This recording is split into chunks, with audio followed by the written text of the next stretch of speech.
What today is about is discussing an issue that is rampant throughout America. It is a very serious issue, obviously, in this community, and it is an issue that we simply, as a nation, in Congress, in the media, do not talk about, and that is the issue of poverty and the toll that poverty is taking on the people of our country. Now, poverty is something that is bad no matter where it is in the world. But what is strange about what goes on in America is that we are the wealthiest country in the history of the world. So when you have desperate poverty, whether it's McDowell County or whether it's any place else in this country, whether it's inner cities all over this country, when you have unemployment rates that are very, very high, when you have opiate addiction or heroin addiction rates that are very, very high, when you have large numbers of people who are incarcerated, when you have people who cannot access decent quality health care or mental health treatment, when you have communities that don't even have grocery stores in America or access to bank branches, when you have kids who have no hope and have no opportunity, and when all of this takes place in the wealthiest country in the history of the world, something is fundamentally wrong.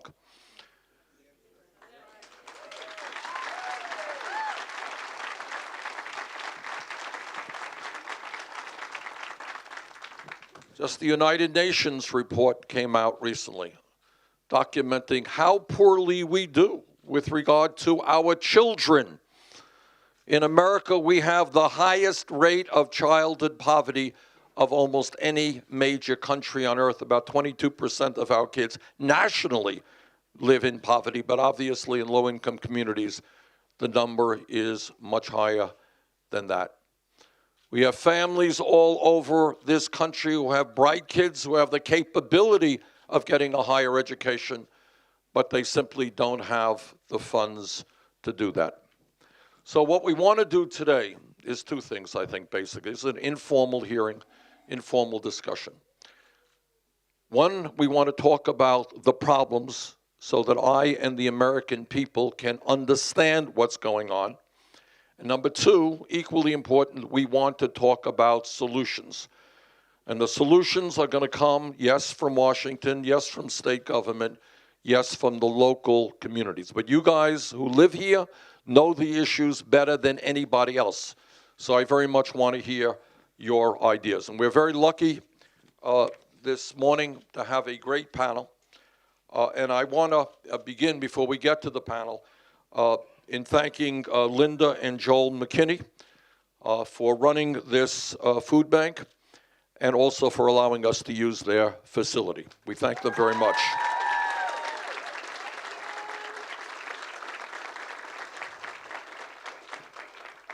I met Sabrina Schrader, what was it, a couple of years ago, Sabrina? Three?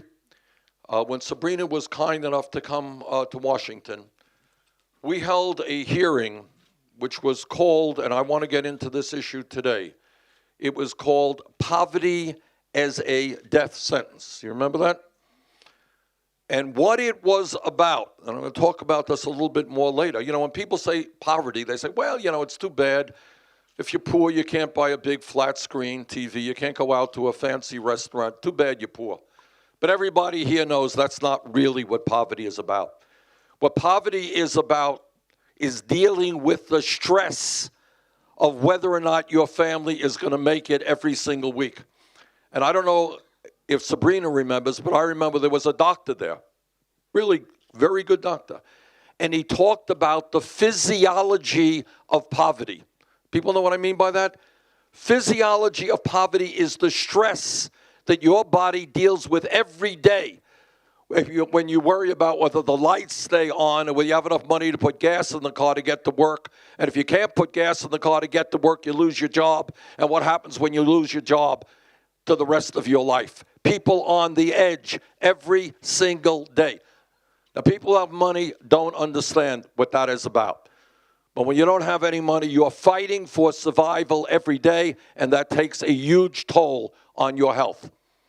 And that is why people in this county are living years less than in other parts of America, because that stress and the pounding away daily, day after day after day of poverty. Now, I come from a rural state as well, state of Vermont. And the issues that I'm seeing here are not radically different than exist in my state or other states in this country. So what today is about is talking about what is going on, talking about how we go forward from here, and always remembering that this is not a poor country, that this country is the wealthiest country in the history of the world, that we have one family that's worth $149 billion. More wealth than the bottom 40% of the American people, that the top 1/10 of 1% now own almost as much wealth as the bottom 90%. So that's the context I think we should be thinking about. Okay, let's begin. Sabrina, I think many of you know Sabrina Schrader. And we thank Sabrina for being here, for helping us to organize the event, and for coming to Washington a few years ago. Sabrina, take it away. Stand, sit. Well, I just want to say you all make me very proud. I'm really glad to be here. So, like he said, I'm Sabrina Schrader, and I grew up in Twin Branch Holler. All of my family and I were born into generational poverty, like many of you. I know what it's like to not have enough food, and what it's like to stand in line at a food bank, not have enough money to pay your electric bill, what it's like to get unemployment, what it's like to not have health insurance, what it's like to walk miles in the snow because your car is broken down, what it's like to be the only one in my family who graduated from high school and the only one to get a bachelor's degree. It's not something that I've ever felt proud of. While many children are born into poverty every day, poverty is not a child's fault, and it is not a family's fault. No one who was born into poverty asks for a life filled with struggling for everything that you need to live with every day. But nowadays, we seem more interested in taking things away from these families instead of giving them a fair shot. I wish it all had been easier, but unfortunately for now, my life continues to be a struggle. Even though programs and people helped me to get this far, I still have more than $30,000 in college loans and thousands in medical bills. I still don't make enough to pay back my college loans, and it's been 8 years since I've earned my bachelor's degree.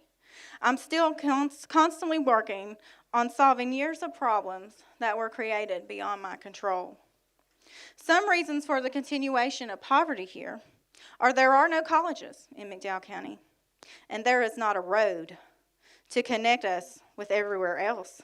Improving and building new roads like the King Cole Highway will give us access to resources, hospitals, colleges, and each other while creating jobs.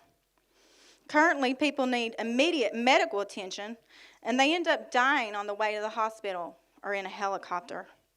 And living in poverty every day creates toxic stress. That's the physiology that Senator Sanders was talking about, the physiological problems.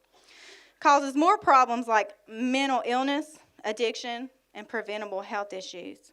We need more health care providers and addiction treatment centers to combat these issues in every county of West Virginia.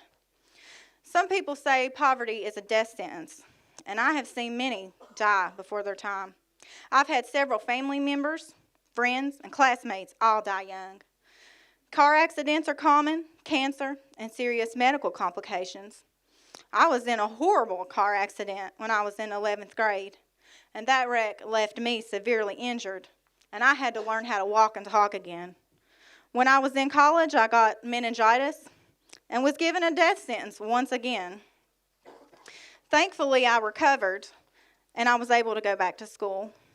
For far too long, political and governmental systems have caused and prolonged oppression, and it is time for that to stop. And instead, We need to create prosperity here. We must invest in each other and in ways that will help us thrive instead of dying trying to survive. Poverty is a problem that can be solved, yet it continues, and it's giving our family and friends an early death sentence.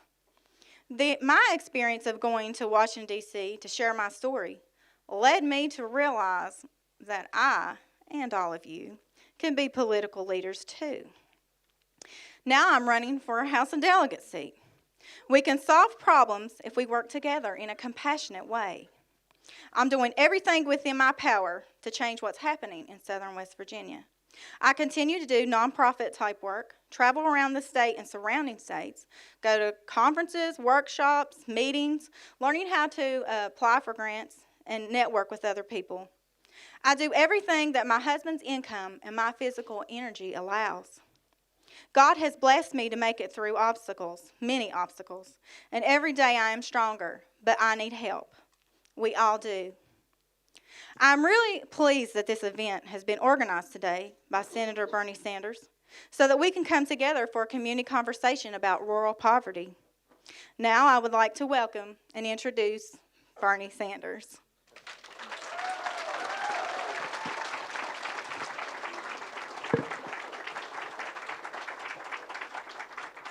All right, before I chat again, I wanted you to meet probably somebody that many of you know. Clearly, in rural America, we need to do the best that we can to educate our young people. And I want to thank Tanya Spinella, who is a teacher in the Welch Elementary School. Tanya, thanks very much for being here. Thank you.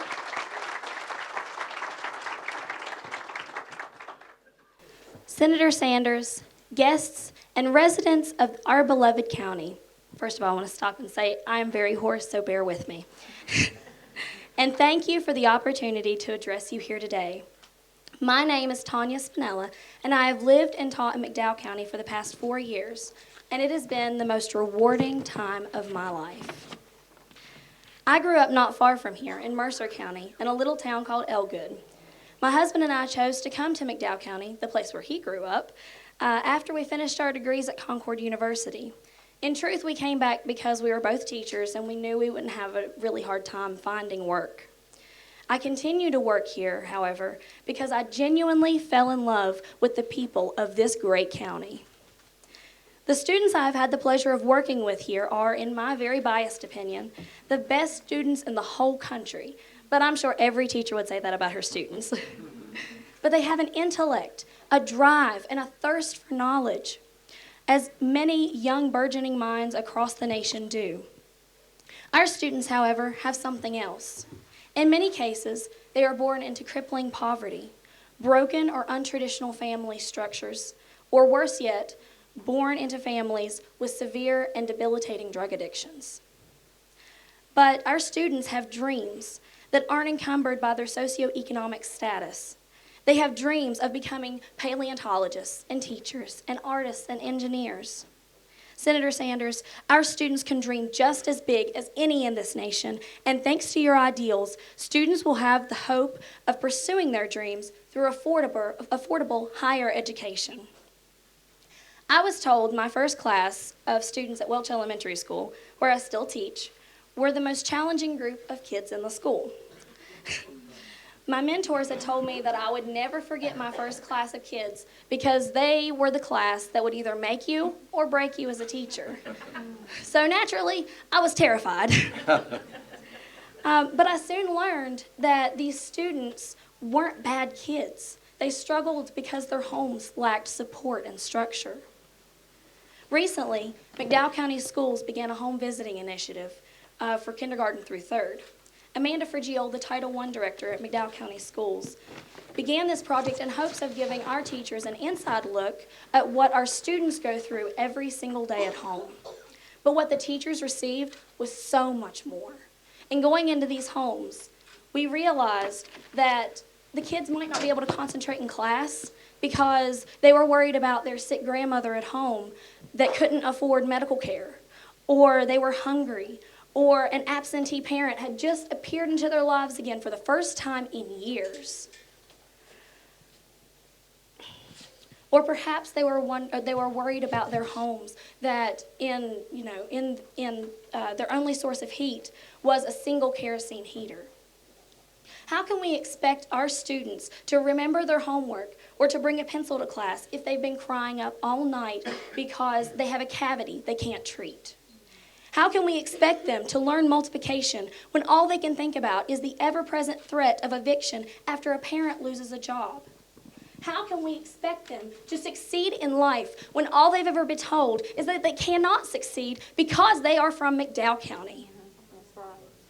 My students come to school with a myriad of problems.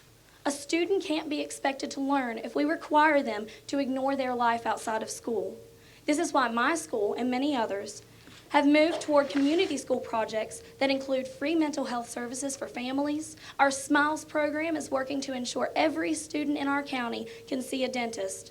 Our various after-school programs attempt to fight hunger by providing students with a third daily meal throughout the week and blessings in a backpack, which gives non-perishable foods for over the weekend.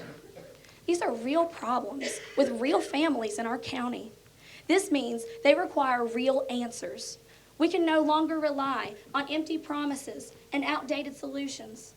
We are working on making a better tomorrow for McDowell County, and we believe that begins with you.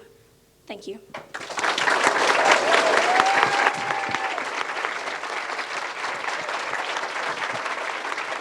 Tanya, thanks very much. Now I'd like to introduce Sam Pensunk.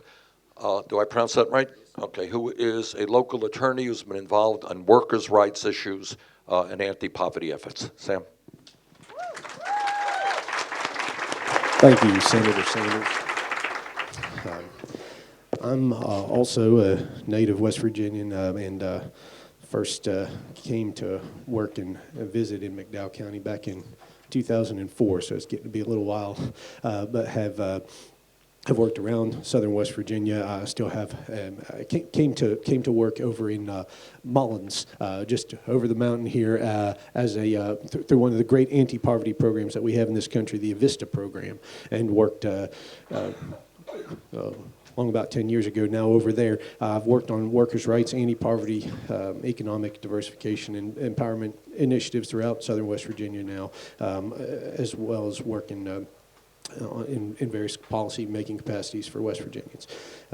And I, as a labor lawyer, my job is to fight for and along with the rights of workers, and that's often coal miners who are fighting for better health and safety conditions at work for their black lung benefits. I do a lot of work representing miners who are struggling to get black lung benefits, and we have excellent resources in part thanks to the federal black lung programs that provide health clinics in Tug Fork just down the road here in McDowell County, but those clinics, they have a big battle, and so we work with them, and they receive important support from the state and federal levels.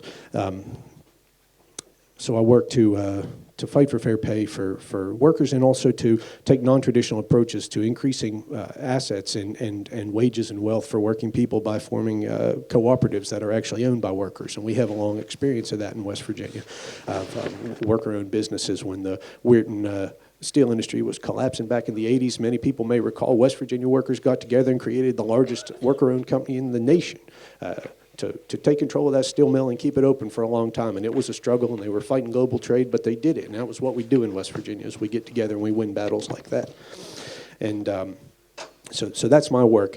I was asked to speak a little bit about what I see as the systemic sources of poverty. And I work as a labor lawyer and as a systems thinker, and so this is all very familiar to West Virginians. So for the benefit of those who may not be from here, we have long-term challenges that are structural challenges in our economy, structural forces keeping poverty in place. We've had population loss. McDowell County knows better than many, but all throughout the southern coal fields, we've lost a lot of population as our industries have contracted. It's known and it's reported from during the 80s. This county led among all the coal-producing counties of Central Appalachia. McDowell County lost 42% of its population, more than any other of the coal-producing counties back in the 80s, and that's been a long-term challenge. Population loss. Second long-term challenge we have had in West Virginia is is underutilization of our land. A lot of our land is owned by big corporations that don't make best use of that land all the time. They let it set fallow, and people know that. It's just a difficult situation to do something about.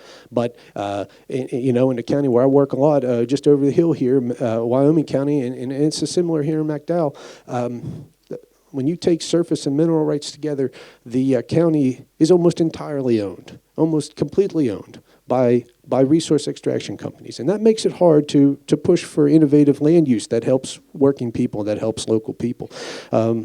Thirdly, we've had a long-term challenge of private and public debt. West Virginia was created with a 50-year obligation to pay off the infrastructure debt of Virginia back in the 1800s. We didn't pay that debt off until the New Deal, and our government's been struggling to keep up ever since. Our workers' compensation system, which deals with has dealt for a long time with the back pain and the other pain and injuries that our workers have suffered. Our workers' compensation system was insolvent in our legislature, and we have excellent legislators, and I see that there are several of them here today. And they fought very hard to try to make up for our public inability to pay for these costly injuries that people have faced on the job. But that's been a structural challenge for our state.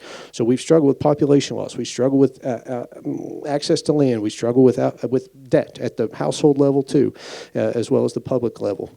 And we've struggled with the decline and the depletion of our resource, and there's a lot of talk about that. But for 20 years, we've understood that a lot of the coal that we have in Central Appalachia would be mined out and basically gone by right about this time. The U.S. Bureau of Mines reported back in the early 1990s that after detailed surveys of the geological reserves and estimates about economic productivity over the coming decades, the forecast at that time, back in the 90s, was that our coal reserves would bottom out right about 2015 in counties like Boone and Pike County, Kentucky, and others around our southern West Virginia counties. Very carefully studied, and lo and behold, that's happening now, and it's a big challenge. So to be effective at eliminating poverty and building wealth for working families, we've got to accomplish the broader structural change that I think we're talking about here today. I think that Senator Sanders is talking about broader structural change to address these difficult structural problems that keep poverty in place. I hope that we can hear from the audience. This is a wealth of knowledge in this room. I know many people have taught me most everything I know about the world. I've learned from many of you and from coal miners and other folks and leaders, community leaders around Wyoming, McDowell. And so I hope we can hear from you about how we can take advantage as communities of these structural reforms that Senator Sanders is talking about to eat away at the root causes of poverty. I'll just name four areas. First, Senator Sanders has brought attention. A lot of people in this room are engaged into growing our regional food systems. That improves our access to land, improves the utilization of land. It's one of our structural challenges. The USDA has a role to play. The Appalachian Regional Commission has a very important role to play in improving access to land in our areas, and a lot of us are partnering with them. Secondly, as to food systems, a particular challenge that we need to lift up in West Virginia. It's not a challenge necessarily right here in McDowell and Wyoming now, but we have a lot of poultry farmers in our state who struggle with unfair, unjust, and unreasonable pricing practices. And there's talk to grow the poultry industry and grow in the agriculture industry. We need to be mindful. The Grain Inspection, Packers, and Stockyards Administration at the federal level prosecutes unfair pricing practices. If we're going to grow the ag industry in West Virginia, it needs to be beneficial for working people, not dirt poor poultry farmers. That's not what we need to create. So first, your campaign is lifting up growth of regional food systems. That's critical. Secondly, building wealth for workers is not just about creating jobs that can be horribly low wage paying jobs, low benefits. You've spoken about, and a lot of folks here are beginning to work on the issue I mentioned earlier of non-traditional business structures, worker ownership, cooperative ownership. We have a federal rural utilities service at the USDA that is supposed to help create rural utilities, cooperatively and community-owned utilities to better serve our needs without driving our electric bills way through the roof. And that's something I know in my practice as public interest lawyer, we deal all the time with people who can't pay their utility bills, and state and federal government can partner better on those issues. I would say additionally, democratizing or improving access to capital by growing the nonprofit lending sector and community credit unions, taking back power from From the banks and the bigger lending institutions that don't serve our communities well, the Federal Community Development Financial Institutions Fund has an important role to play in that. So those are some areas where I think we can look for reform. Great. Thank Sam, you. thank you very much.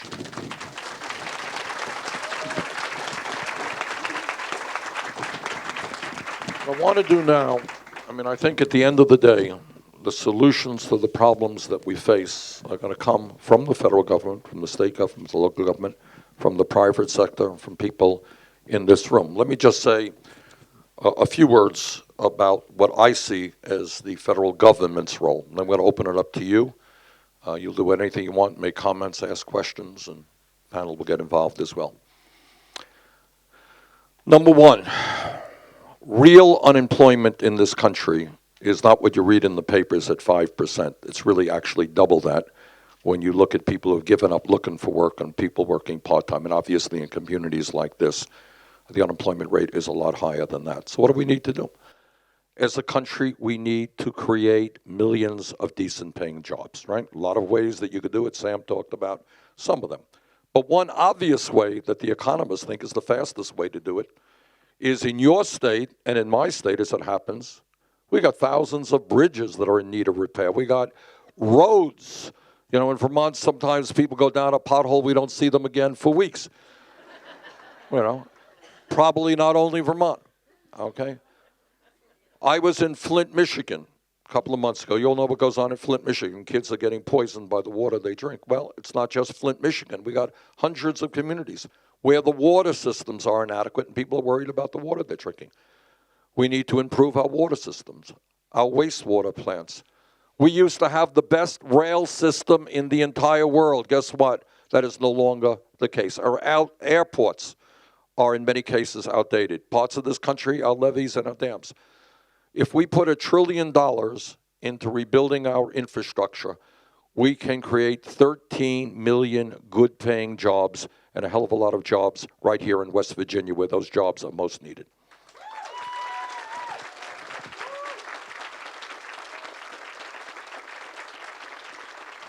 And when you rebuild our infrastructure, we make our country safer, more productive, more efficient. All right, that's number one, creating jobs. Number two, we got millions and millions of people in this country who are working for wages that are absolutely inadequate. So you work 40 or 50 hours a week, and in some cases you're going to be worse off than when you began the week. All right, so let's be clear. The federal minimum wage of $7.25 an hour is a starvation wage. All right? People can't live on it. I believe we got to raise the minimum wage to a living wage so that if you work 40 hours a week, you know what? You're living with a modicum of security and dignity. What does that mean? About $15 an hour.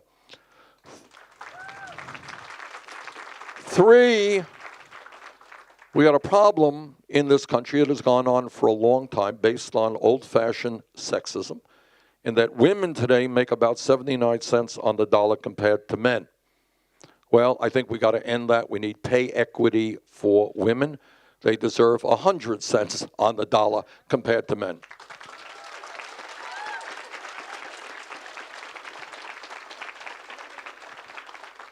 4.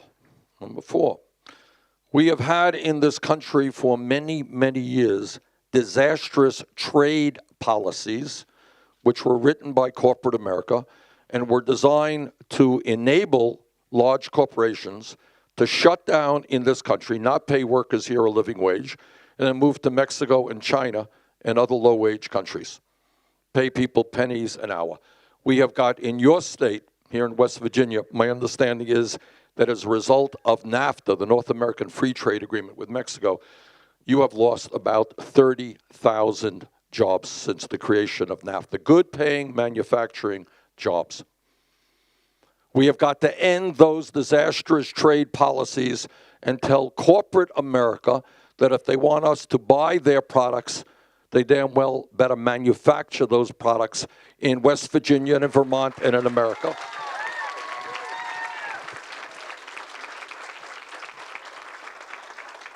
In those communities like McDowell County and many others who are transitioning away from coal. These communities need help. It is not the coal miners' fault in terms of what's happening in this world. And we've got legislation that would put $41 billion into helping those miners and other workers in the fossil fuel industry and rebuild those communities that have been hurt by the loss of fossil fuel jobs. 5, what we have got to do is recognize what every other country on earth, major country, industrialized country, is doing. How many countries are there, major industrialized countries in the world, that do not guarantee health care to all people? Anyone know? You got it. There is one country. Jane and I, Jane, stand up. That's my wife, Jane. All right. We live in Burlington, Vermont. We live 50 miles away from the Canadian border. It ain't a big deal. Everybody in Canada, the children, the elderly, the rich, the poor, everybody has health care as a right. They've had it for decades. They spend substantially less per person on health care than we do. I had to take some people from Vermont over the Canadian border 20 or so years ago in order to buy prescription drugs, because the cost of prescription drugs in Canada are far lower than they are in the United States, where we pay by far the highest prices in the world, while the drug companies make excessive profits. So I believe, and I want you all to think what it would mean, not just the McDowell County, but this whole country, if we had health care as a right for all people. All right?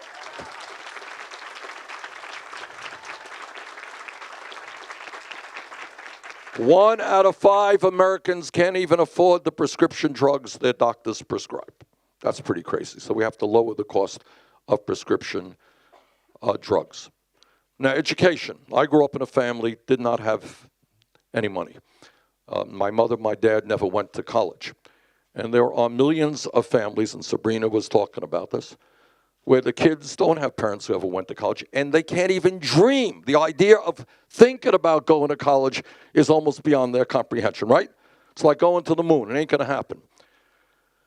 I believe that in a changing world where the economy has changed, we need to understand that public education is not just first grade through 12th grade. That's what we've had for decades. That's pretty good. But in a changing world, we need to know that today a college degree in many respects is the equivalent of what a high school degree was 50 years ago, which is why we need to make public colleges and universities tuition free.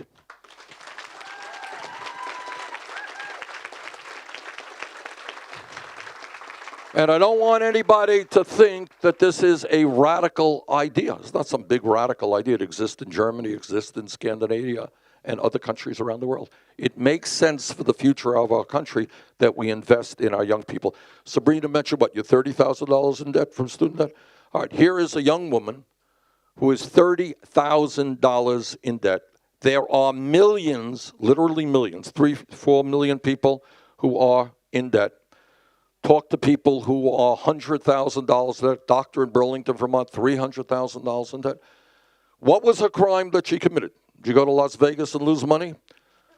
No, you went out and you got an education, right, which improved your life. Good for your community. All right, she should not be being punished for getting an education. She should be rewarded for getting an education.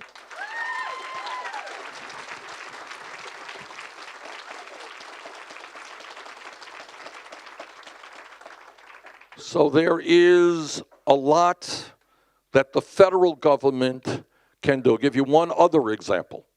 There is only, again, one major country on earth that doesn't guarantee paid family and medical leave. You know what that means? It means right now in West Virginia, in Vermont, you're going to have a low-income woman, working-class woman, giving birth today. She, because she does not have enough money, will likely in 2 or 3 weeks be forced to separate herself from a newborn baby and go back to work in order to earn the income that she needs to take care of her family. That's wrong. A mom and a dad should be able to stay home with their newborn baby. If somebody in the family is sick, people should be able to stay home. We're the only major country that doesn't guarantee paid family and medical leave. And that's why I believe we've got to pass legislation currently in Congress guaranteeing 3 months paid family and medical leave.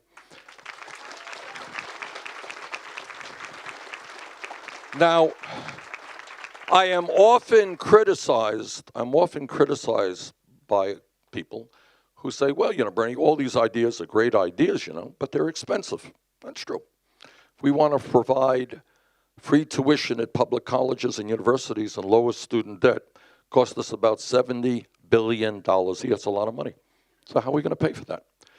Well, in that case, we're going to pay for it by imposing a tax on Wall Street speculation.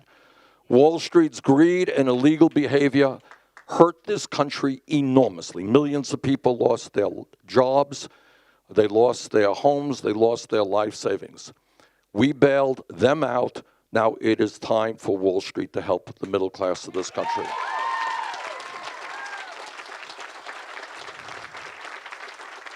And the last point that I want to make gets back to the first point. If we were in Haiti right now, if we were in some poor, impoverished third world country, what we would say is, wouldn't it be great if we had a strong educational system and all of our kids can go to college, or a great healthcare system where we had a wonderful clinic down the road here with good doctors and nurses and low-cost prescription drugs? Wouldn't it be great? But in the poor countries, they say, we're poor, we can't afford it. Major point that I want to make to everybody here. We are not a poor country. We are the richest country on earth.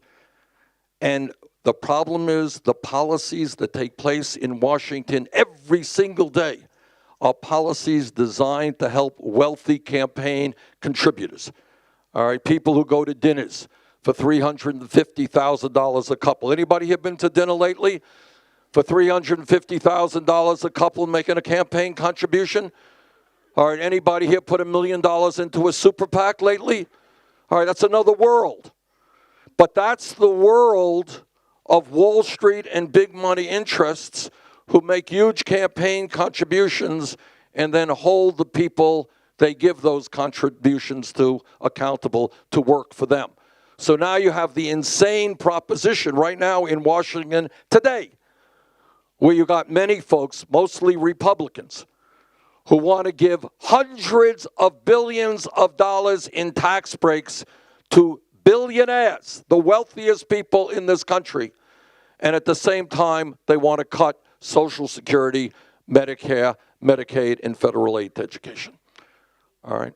So I think what we need to do, let me get a little bit political here, but I want to stay on the issues of McDowell County. The solution is that millions of people are going to have to get involved in the political process. They're going to have to stand up and fight back. They're going to have to demand a government that represents all of us and not just the 1%. That's nothing new. That's the way change in America always takes place. It is the history of the trade union movement. It is the history of the United Coal Miners Workers Union. People stood together and fought back. It's the history of the civil rights movement. It's the history of the women's movement, the history of the gay movement, whatever movements there are.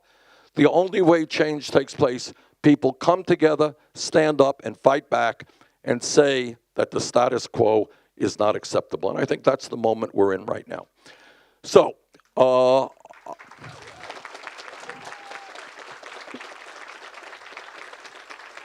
I just want to thank all of you for being here, and I want to open it up to questions and comments.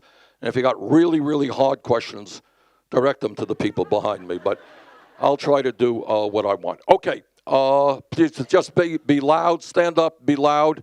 Oh, we got some mics. Okay, you don't have to be. There's one mic. We got two mics. Okay, all right. Who's ready to break the ice and be the first? We got a young man right here. Just stand up and give us your name. You can hold the mic yourself. Yeah. My name's Jackson Beria. Thank you, Bernie. I'm from Mercer County, the county over. I appreciate you visiting our state, campaigning in our state. I saw you in Huntington a few weeks ago. And I was wondering how you see yourself maybe in a future presidential spot, how you see yourself helping West Virginia, and how you see yourself bringing industry to West Virginia. Good.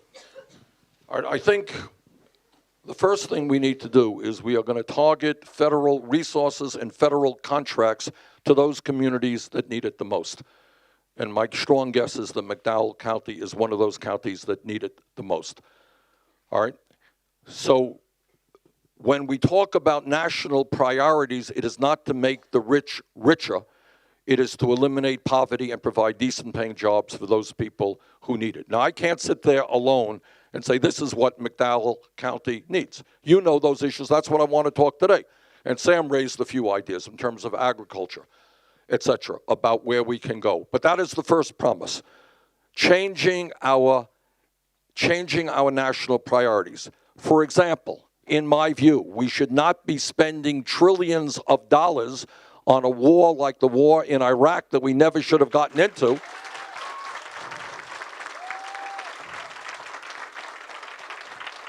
And then tell the people of McDowell County and counties all over America, inner cities all over America, oh, sorry, we don't have the money to invest in your community. Second of all, some of the programs that I talked about, trust me, it will make a profound difference in the lives of people in this county and all over this country if health care is a right. Can you imagine that?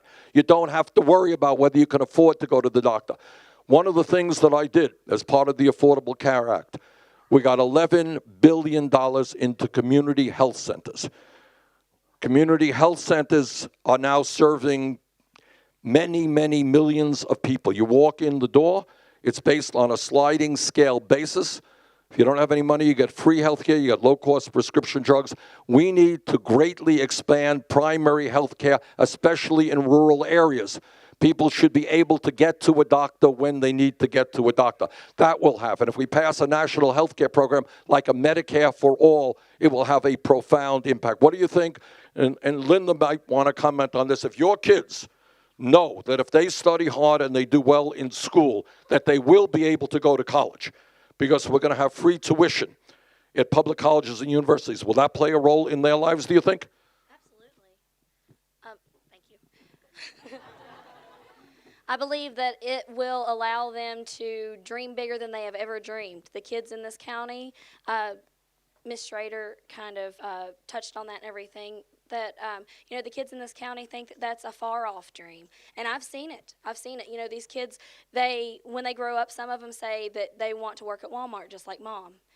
But I think that if they have that option, if they know that they're not going to go thousands and thousands and thousands of dollars in debt for an education, then we might be able to produce, the next Einstein or the next president of the United States from McDowell County. Right. That's absolutely right. So those are the few of the things that we can do. But again, I want to say, not just for here, but for all over the country, it's going to be the local people who know their communities best. But it is obligatory, in my view, that when we have so much income and wealth inequality, that the federal government has got to change that and get that resources to local communities so they can begin creating the jobs and the opportunities that we need. Okay, other questions or comments? Well, why don't we go from side to side? Yeah, why don't you got a gentleman right there? Yeah. Or yes, I'm ma'am. a lady. I know. There was somebody behind you. I know that. Sorry. All right. My name is Beth Sizemore, and I'm also from a neighboring county, and I'm the executive director of a really small nonprofit. And the focus of our services, it's called Reach Family Resource Center. And we have a lot of prevention services. We have a truancy diversion program, an after-school program, and a home visiting program for new parents to kind of intensive home visiting. Great. And I think they are all, like I said, prevention programs to get kids off to a good start. And I think in general in this country, we say, oh, children are our greatest resource and they're our future. And then when it comes time to balance the budget, that's who gets hit. And so I guess I'm just listening to the things that people have said today. I know that we have a lot of struggles with our infrastructure and creating jobs, but I would argue that serving kids and getting them off to a good start is really the solution to a lot of that stuff. That if our kids hit the ground running when they hit school and they can read at grade level, then we're going to prevent substance abuse and delinquency and crime and everything that our country is plagued with now. So my question is, if you had to prioritize children and children's services, where would they be? Beth, thank you very much for your question and your comments. As I just earlier mentioned, there's just the United Nations report that came out that shows that we are disgraceful in terms of how we deal with our kids. 22% of the children in this country are living in poverty. And I would tell you that if our children are the future of this country, as they are, we have got to radically change our national priorities and give them the care and the hope and the help that they need right now. Now, let me just give you an example. I like people jump up, okay? Start off. We start off, a woman is pregnant, okay? Right now, there are efforts to cut the very, very good program, the WIC program. Now, WIC has been successful. It says if you are pregnant, you need good nutrition. Your baby needs good nutrition. We have got to expand that program, not cut that. We got to make sure there are communities in this country where infant mortality is far, far too high, all right? So starting even at pregnancy, we've got to make sure that pregnant women get the health care that they need and their newborn babies get it. Then you go to another issue. Tell me about this. I can tell you, in my own state, we're a middle-class family. Our daughter's middle class. 2 kids struggling to find quality, affordable child care. That an issue here? All right, so here's the reality. Mom goes to work. This is modern America, right? Mom goes to work. Dad goes to work. Well, you got 2 kids. You got a kid 3 years of age, kid 5 years of age, or 4 years of age. Can you find good quality, affordable child care? In most parts of America, you can't. And if you find a good quality of child care, it can cost you, depending on where you live, $20,000 a year or more. Well, how do you afford $20,000 a year for child care when you're making $25,000 or $30,000 a year? That's pretty crazy. So to answer your question, and you're absolutely right, in terms of investing in prevention rather than investing in the aftermath when we don't have good prevention, what do? All right, so kids go to school already 2 years behind when they walk into the 1st grade. Does that make any sense? It doesn't. We can create millions of good-paying jobs having well-trained, adequately paid, respected child care providers, right? Now, you do that. We put money into public schools. We take pride in teachers like Linda. All right, I know West Virginia's a big basketball state and the football. Pardon me? Tanya, I'm sorry. Oh, I'm sorry. Yo, Linda, I'm sorry. Well, we still take pride in Tanya, all right.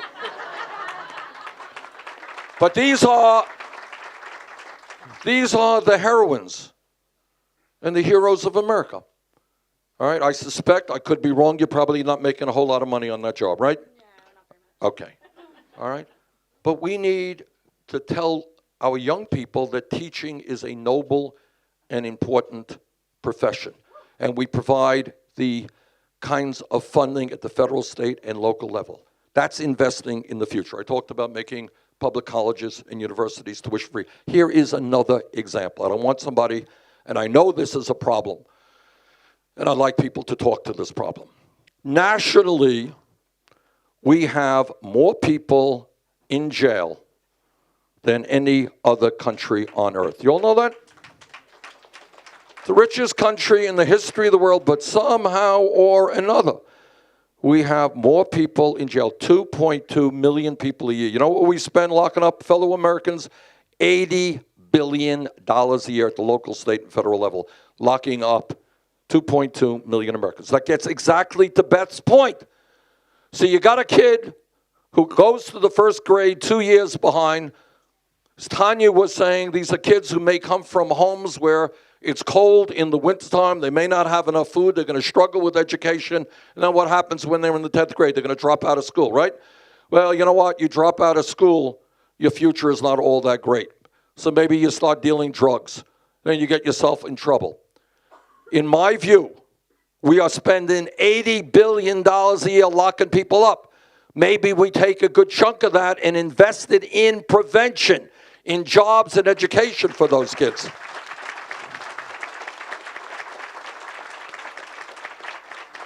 So I think you hit the nail right on the head. From a humane point of view, from a human point of view, and even from a cost-effective point of view, it will cost less money to send a kid to the University of West Virginia than to lock him up. All right? So let's make sure that we can send them to the university. All right. Let me ask you all a question. All right, we're going to get to as many questions as we can, but I want to deal with tough issues here. We have in my state, and we have all over this country, an epidemic of opiate addiction and heroin addiction. Anyone want to say a few words about that? Yes, I see a woman right there. Oh, get the mic, grab the mic. Hi, Bernie. My name's Carrie. She can hold it herself. Let her hold it. Put the mic close to your mouth. Okay. My name's Carrie. I'm from Mercer County, and I've lived in this area for about 10 years. And more, I see people that I know and love falling to drug addiction. And it's especially bad in areas with such poverty, you know. My question to you is, what do you plan on doing? How do you plan on helping these people with opiate addictions? Okay. I'm going to give you the answer in a moment, but I want more discussion about the nature of the problem. So what we're seeing here is opiate addiction. Okay, woman right here, ma'am. Right here. Yep, hold the mic close to your mouth, please. Okay, most people know me. I don't have to. I'm kind of loud. My name is Marianne Glader, and most of the people know me because I fighting a battle that you've been fighting on the political scene, as running for state auditor. And I have a son that is addicted to pills and. Addicted to what? To pills. So he's addicted to like Xannies, Loratabs, and nothing that the doctor gave him. It's just that he hung around the wrong people, and which has caused me to get more involved with the juveniles in the detention centers, because he also went to jail and he has a felony. And we have so many people that are sitting in jail because of drug addiction. I also have a son that is paralyzed. And a lot of the people that I'm trying to get him to care for him cannot come and work for me because they have a felony that is drug related.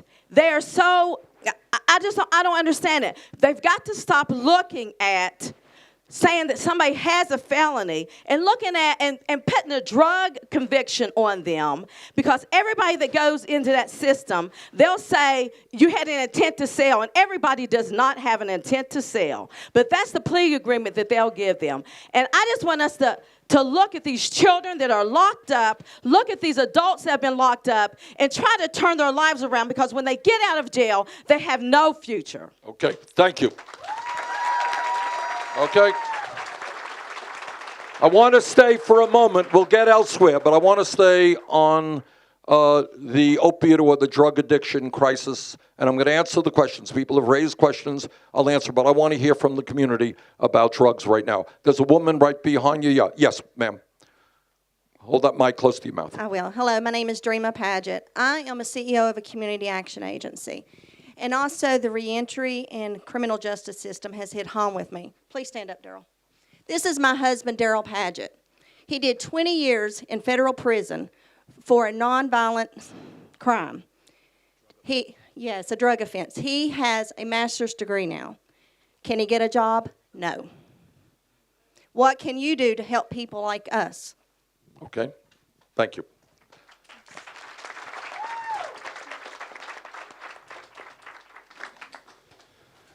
Good day, Senators. My name is Rocky C. I'm from War, West Virginia, which is just right across the mountain right here in McDowell County.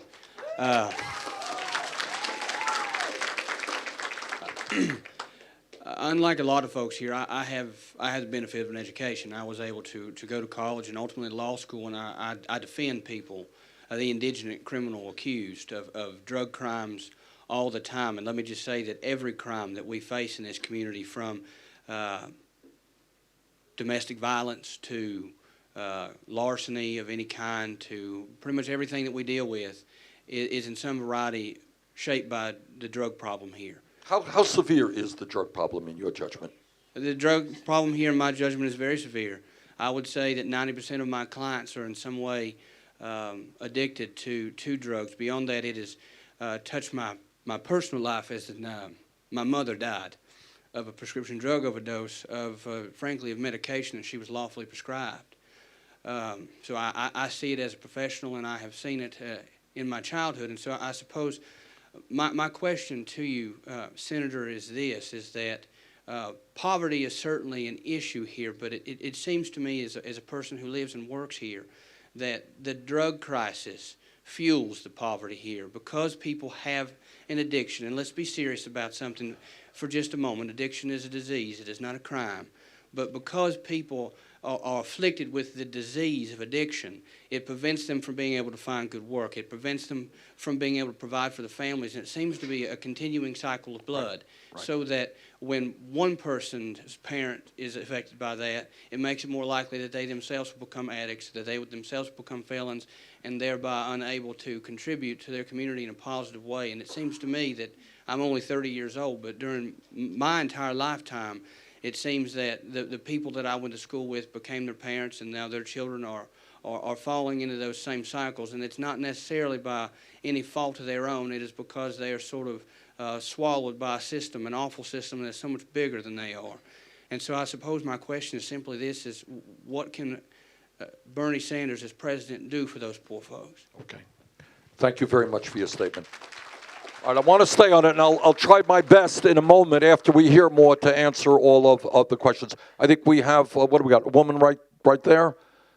Yeah, give her the mic. Hold that mic close to your mouth, please. Hello, Senator Sanders. My name is Rebecca Hicks, and I'm from right here in McDowell County. I am on the brink of changing my life as I have received acceptance to an Ivy League institution with a $268,000 scholarship. Wow.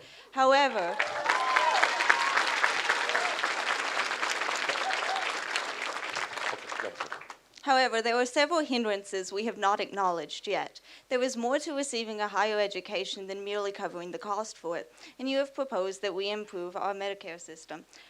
But I cannot be satisfied with that answer because it is the pharmaceutical company that is facilitating the aggressive behavior that is promoting addiction in our community. How can I leave behind my family when I never know whether addiction will overcome and I will have a family to come back to at all?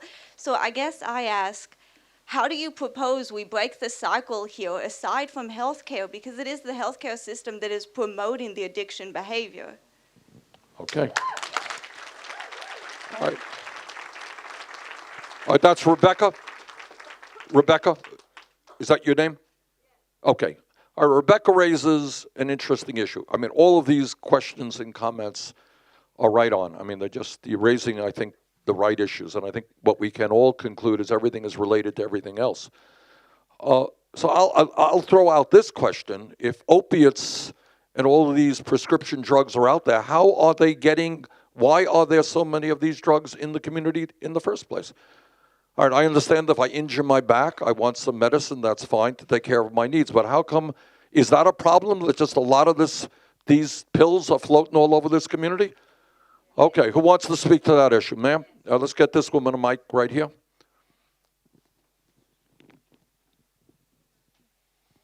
Hi, my name is Velda Johnson. Hold it a little closer to you, ma'am. My name is Velda Johnson. Velda. And I wanted to speak on a matter.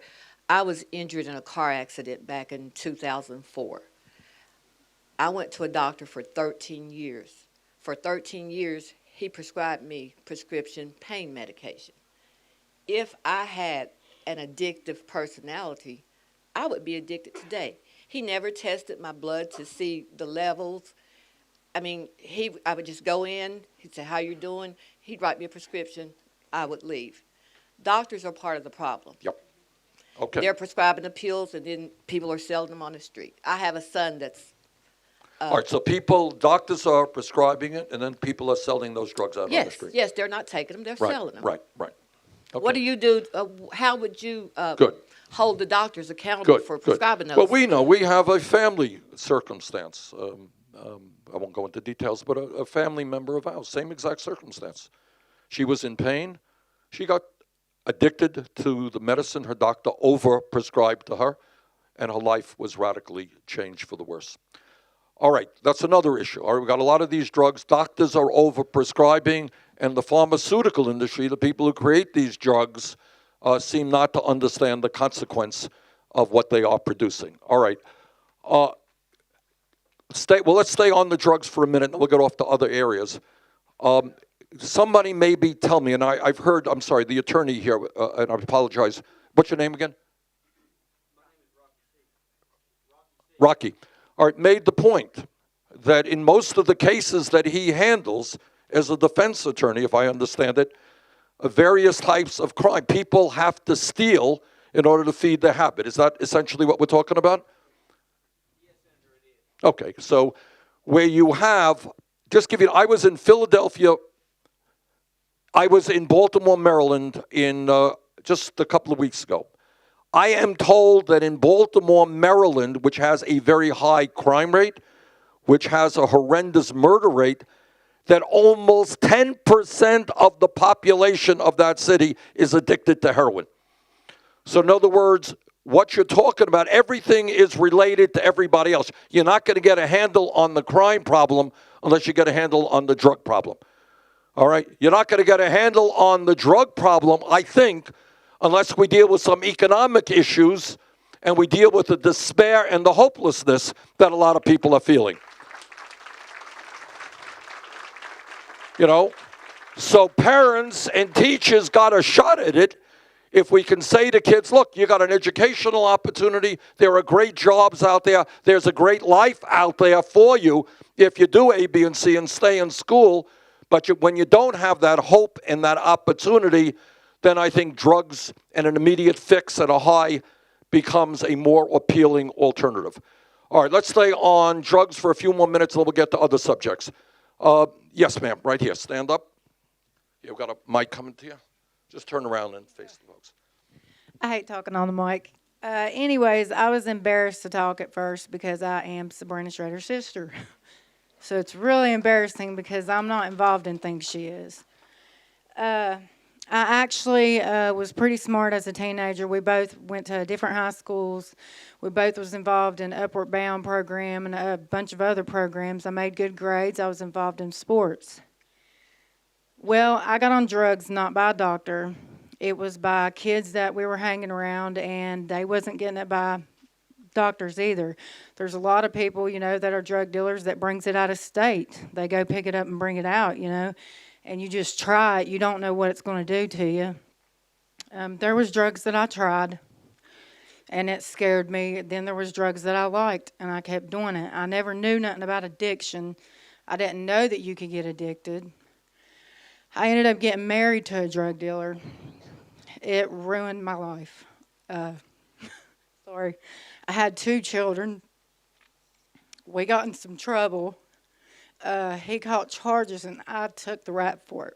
Well, I went to prison for 2 years because I wouldn't tell on him. Well, I smartened up while I was there. I got my GED because I quit my senior year to be with him. I did get my GED. I did take a lot of classes. I got a lot of certifications. I went to school to be a veterinarian, and I was smart enough to do it. I am a felon. It was an attempt to commit a felony, but it's still a felony. I have a couple tickets on me. I've changed my life around. I've been sober for years. I've been doing good.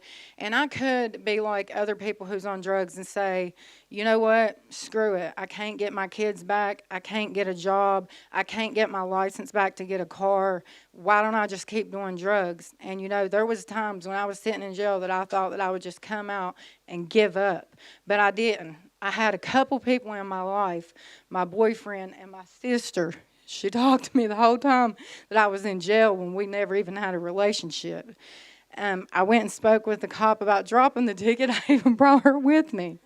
But I guess where I'm a felon, and he said, I know her, you know, since I'm known, he wouldn't drop the ticket.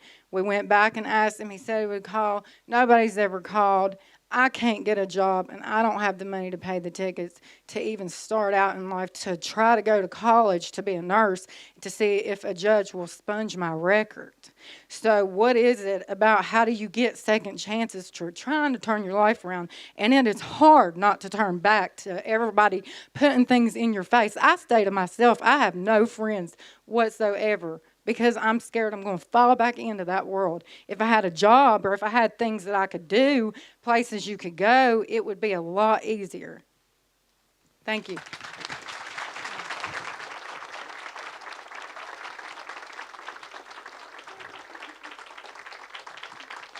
All right, that's not easy to say publicly. Thank you very much for your courage. All right, further, there's a gentleman way over there, sir. Yeah, right there. Yes, stand up, please. Okay, we get that gentleman the mic, please.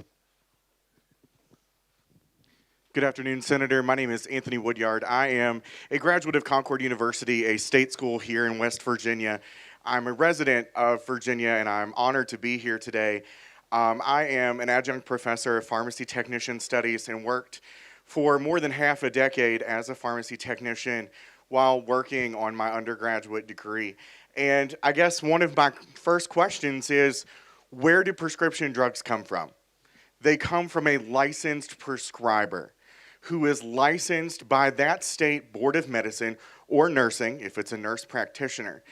In my years of experience working in the pharmacy world, I find that there is a disconnect between the pharmacy, the prescriber, and the patient, and there's such a laxness about the prescribers that we have, not just our mid-level prescribers who the physician assistants and the nurse practitioners in this state and others, but it's the doctors as well, who should have the forethought and the knowledge of knowing that what they're prescribing in these copious amounts is not going into the body of one human being who, and many times, is seen once or twice yearly, and they're prescribed these controlled substances.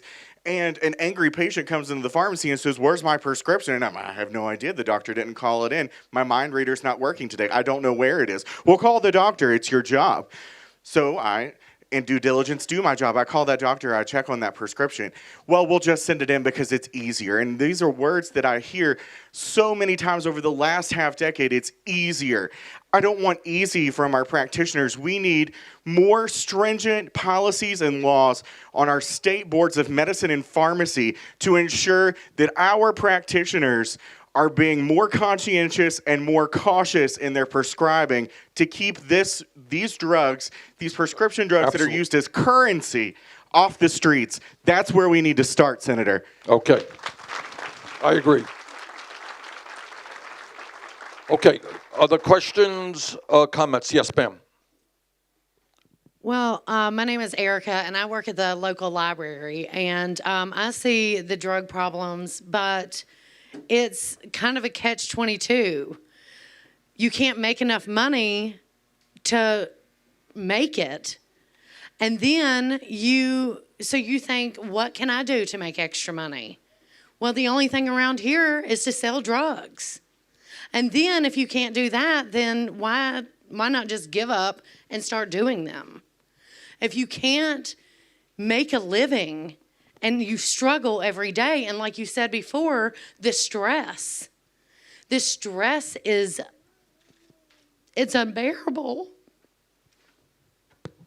Living in poverty, and we don't have anything else. So either you turn to drugs or you fight through. We have nothing else. Thank you.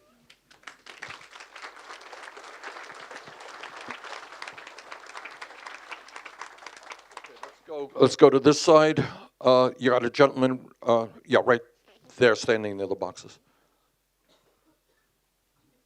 Yeah, my name is Joe. Hold that mic close. Yeah. My name is Joe McClung. I'm from Rich Creek, Virginia, and retired off the railroad. And I'd like to remind you that your husband of your competitor tried to raid railroad retirement in 1993 and cut my pension in half. But what I want to talk about is jobs. And this concerns you. when people get the grant, let's say a water line project, this happened in West Virginia, I think Clarksburg, and they wanted money to build a new water system. And so they applied, had some grant money come along, they applied for it, and they got an estimate from the government of some outrageous price. The city asked, where are you going to spend all this money? And the first thing was in there was, well, you got to build a building for the federal people. Then you got to put bids out where contractors from California could come in and bring all their workers in and build this thing. And the city said, look here, we don't want another building we got to pay light bill on. Right. And we want to employ people here who are out of a job, and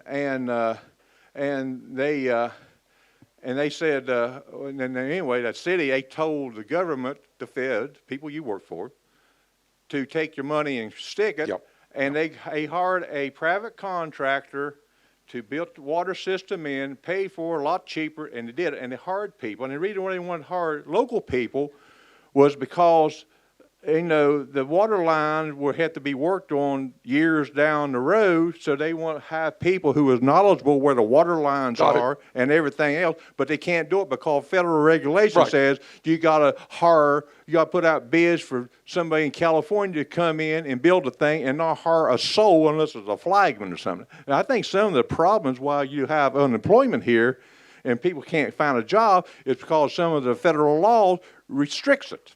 Well, Joe, I thank you, and I agree with you.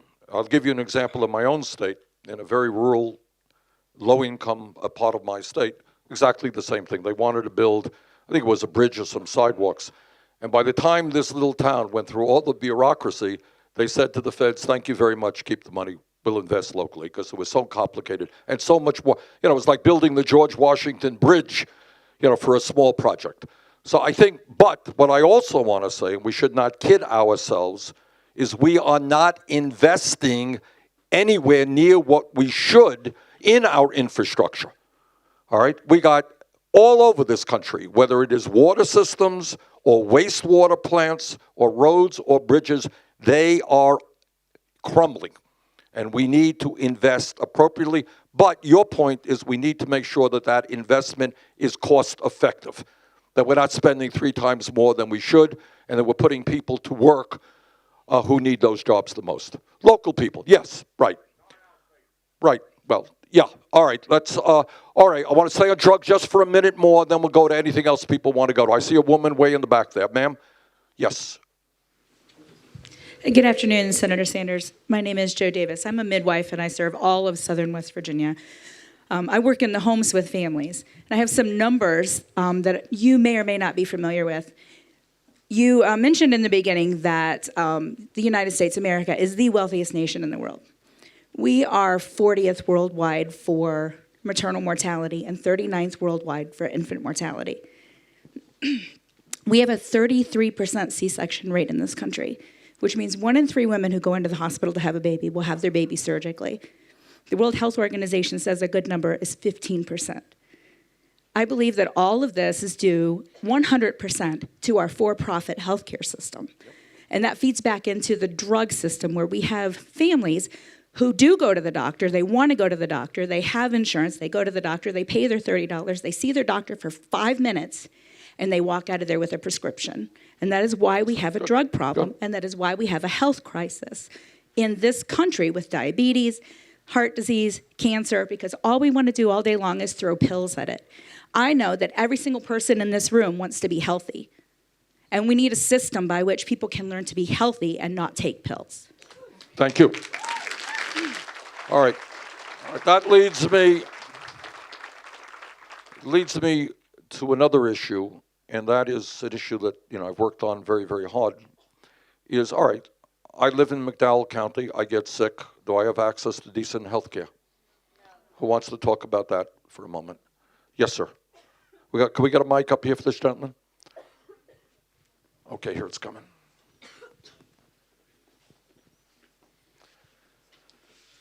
I have an issue that affects me close to home and probably a lot of people in here, and that's autism. And I worked for 10 years in the coal fields and until I got hurt. And while I was working, I couldn't receive the treatments for autism. A session of therapy would cost $100, and I made decent money, but I didn't make that kind of money. And I'm hoping that with the single-payer health care that we will be able to involve autism in Absolutely. that. And that I have to drive my kid to school for a special needs class. He's high functioning, but I have to drive him 20 miles to another school that has a special teacher for him. And I'm sure that if the teaching jobs paid more, that we would have more people in that field, and I could let him get on the bus and go to his class. Yes, absolutely. Thank you. All right. You know, this is an issue. I'm sorry, your first name is? Jacob? Jason. All right, Jason raises this issue again. We don't talk a whole lot about autism. My God, it is a huge problem all over this country. And do we have the capabilities? Do we have the special ed teachers now that we need to be able to deal with these kids? No, we don't. Okay, go any place you want. Any issues on people's minds? A woman right here, ma'am? Yes, stand up. We got our mic. My name is Tiffany Jones. Welcome, Senator Sanders. Sorry, your first name is? Tiffany Jones. Tiffany. Yes. How can we reform education at the national level to guarantee that every child gets a 21st century education? One of the challenges that we face here in West Virginia is that, and I know there's going to be some politicians that disagree, but I'm just going to be honest, we're 50th in teacher pay. We average in our principal and our superintendent salaries, which are decent to more than decent pay, in to come up with our teacher average. So it looks inflated, but our classroom teachers are actually making probably less money than anyone else across the country. What is a starting teacher? If I want to start teaching in West Virginia, what do I make? $32,000. $32,000. Okay, and I've been at it for almost 20 years and don't even make 50. So, you know, it's very frustrating to preach to children how education gives you opportunity and avenues when they're kind of sitting there looking at you as a 50th in teacher pay saying, why are you still here? Look, you know, again, I don't want to be too political this morning, but, you know, what our campaign is called is a political revolution. And part of that revolution, I mean, it's a broad... What it means is we say to the young people all over this country, we need great teachers out there. We need motivated teachers. We need teachers who love kids, who are going to dedicate their lives to the kids. That is a profession that should be respected, okay? And that is, we need the best trained, best educated. We want the brightest. I don't want to say, well, I can make a whole lot of money going on Wall Street or doing this or doing that. Oh, but teaching, you know, that's just for, you know, people didn't do well in school. That's nonsense. She is doing the most important work in America, and she deserves to have the recognition and the respect and the remuneration that teachers deserve. So this is a revolution. Now, I know this is big football country and basketball country. We all love the basketball players and the football players. You know what? Her work is more important than that. All right? And we got to change that attitude. And I'll tell you where it becomes... You know, this is not just rhetoric, all right? We used to have, as a nation, the best educated workforce in the world. We used to have a higher percentage of people graduating college than other nations. That is no longer the case for a lot of reasons. And it's no great secret that all over this country we have public schools that are failing, pay is inadequate, and we're not bringing people into the schools where we need them the most. Her job is a hard job, you know, dealing with kids who are struggling, and she has to get up every morning and do her best. Not an easy job.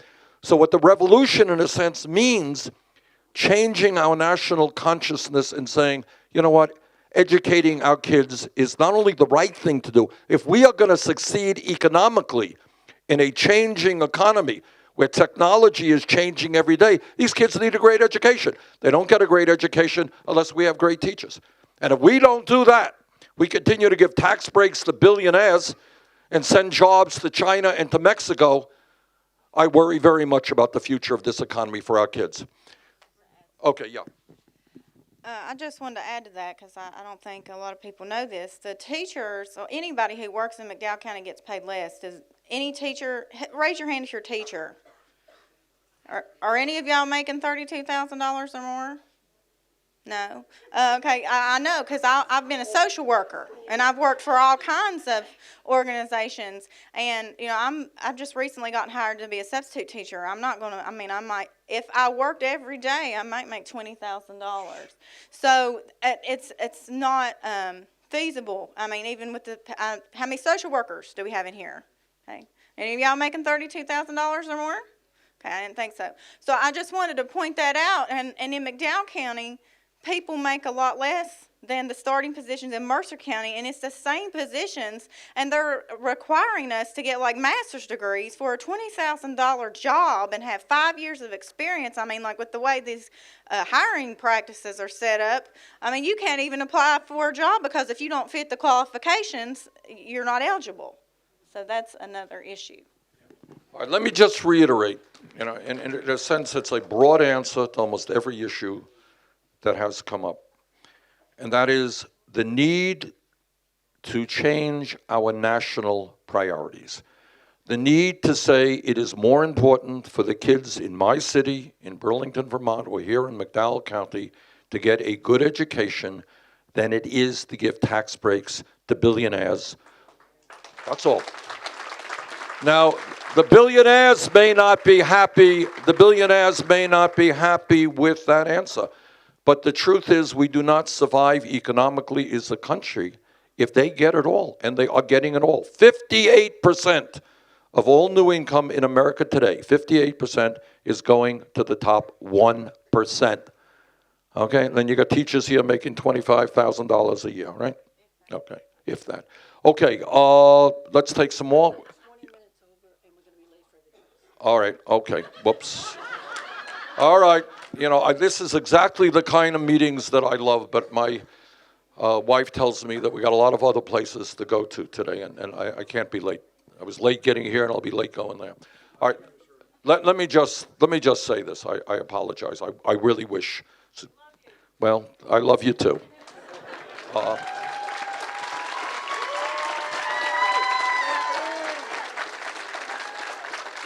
You know, I don't want to make any false promises. You've heard promises from politicians your whole life, so I'm not going to make any false promises. But I want to, first of all, thank the people who are here today and really thank you all for the courage, you know, that I've heard here. People standing up and telling some very difficult truths about their own lives. We are a great nation that has gone through a whole lot. I believe that if we have a government that begins to stand with the people in McDowell County or in my own state of Vermont, rather than folks who have a whole lot of money, whose greed, you know what drives me crazy, and I know something about this because I've been in Congress for a while. I have people come before committees who are multi-millionaires, multi-billionaires, and they're not satisfied. They need and want more and more and more. Give us more tax breaks. Make it easy for us to throw workers in America out on the street to go to China. Cut Social Security, cut Medicare, cut Medicaid. That's a mantra. That's what many of these guys want. They want it all. And I think as a nation, we have got to say that the children in McDowell County are quite as important or more important than the billionaires. All right? But to make that happen, and I know it's hard, and I know when people are struggling, politics and elections are very, you know, far removed from their daily lives. But let's keep the faith here, and let's reinvigorate democracy, and let's create a government that works for all of us. I think every problem that we heard here today, they're all connected. Drug abuse is connected to hopelessness. Hopelessness is part of not being able to get a decent paying job. Not being able to get a decent job is tied to bad trade policies or whatever it may be, or employers that don't pay a living wage. All of these things are connected. But I think if we work together at the local level, the state level, and the federal level, we can make profound changes in this country. So this is just a wonderful turnout, and I want to thank our panelists, and I want to thank all of you for being here. Thank you all very much.